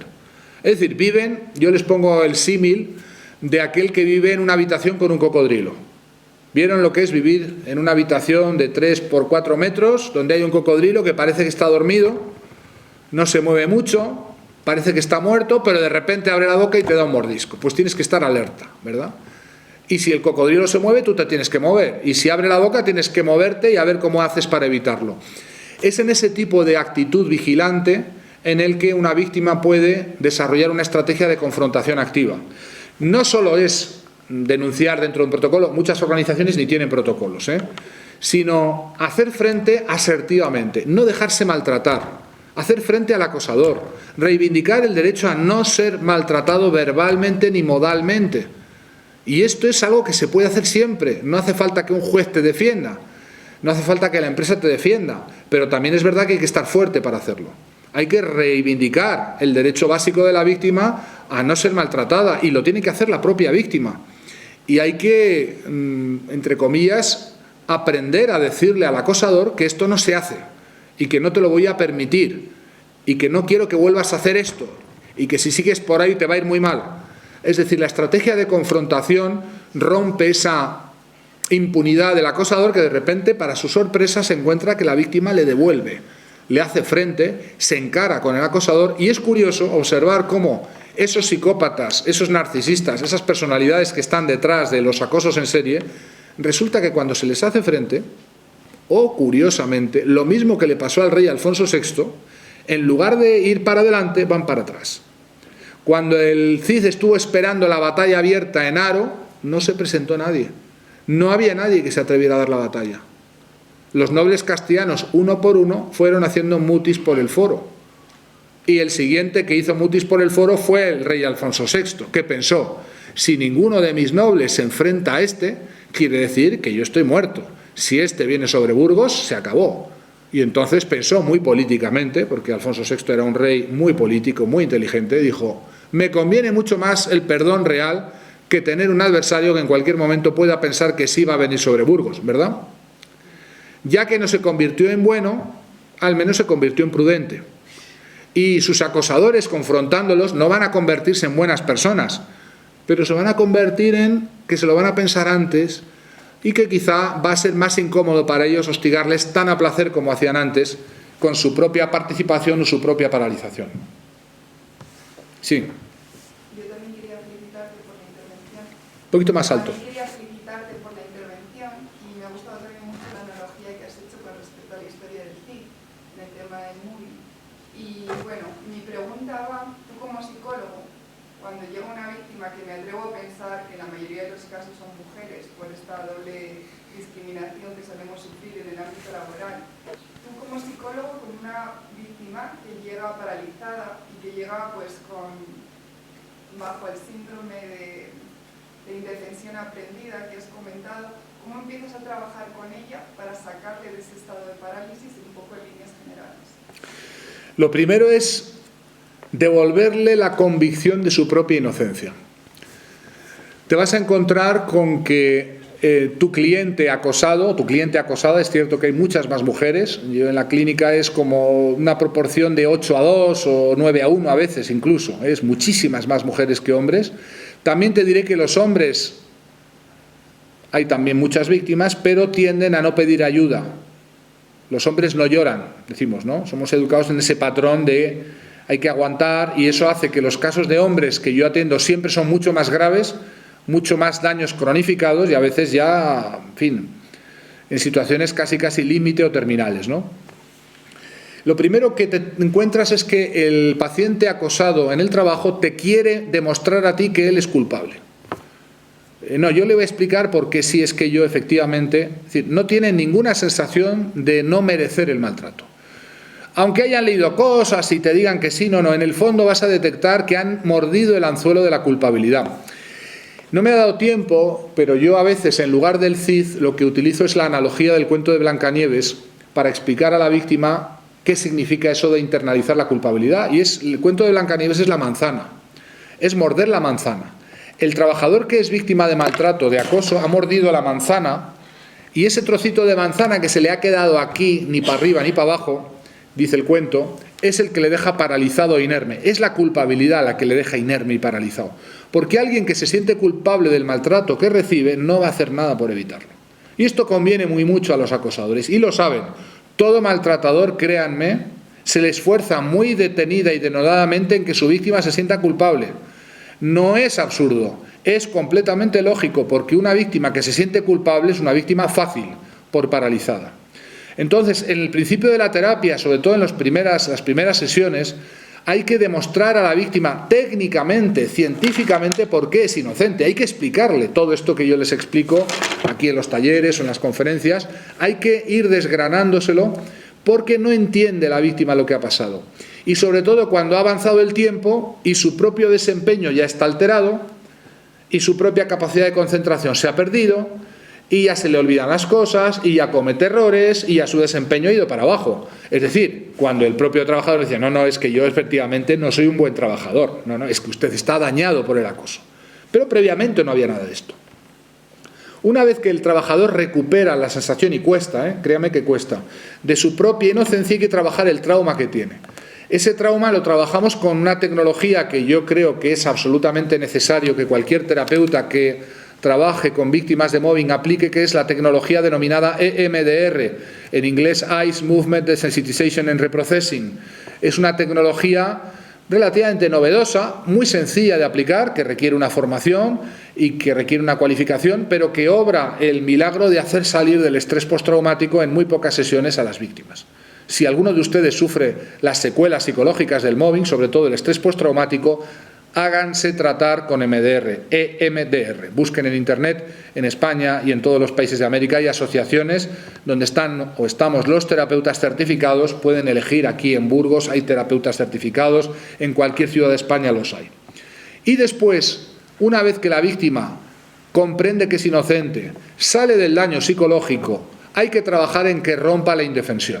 Y que rompa la indefensión significa ir dándole pequeños objetivos de confrontación, que sean modestos, medibles, que puedan dar resultados a corto plazo y hacerle que se vaya exponiendo a esa confrontación con su agresor. El resultado es convertir a la víctima en protagonista de su propia salida.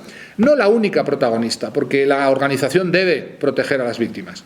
El entorno social debe apoyar a las víctimas. La familia debe apoyar a su familiar victimizado. Pero al final, lo más importante para sacar adelante psicológica y mentalmente a una víctima es que ella cambie su paralización y su indefensión y se convierta en protagonista. Si ella no lo hace, todo lo demás no sirve. Y por eso la intervención psicológica debe dirigirse a esto que yo les comentaba al principio, debe dirigirse a romper este aprendizaje nocivo que llamamos indefensión. La sensación de haber perdido el vínculo instrumental entre mi comportamiento y los efectos que mi comportamiento tiene en el entorno. Y esto es lo que las víctimas han perdido. Vienen a consulta pensando que no pueden hacer nada, que su vida está descontrolada, que están en manos de los acosadores y que nada pueden hacer. Y esto es un hechizo, un embrujo que tienen que romper ustedes con la psicoterapia. A veces cuesta más, pero hay que hacerlo también simultáneamente haciéndole salir del trauma con las tecnologías que les he explicado, y sobre todo la primera y única tecnología de base es la verdad, es explicarle, como está explícitamente en mis libros y en estas conferencias, por qué realmente no es por animarle ni por darle la palmadita en el hombro, es porque es verdad, la víctima es inocente, no hay nada que haya hecho ni nada que justifique su maltrato.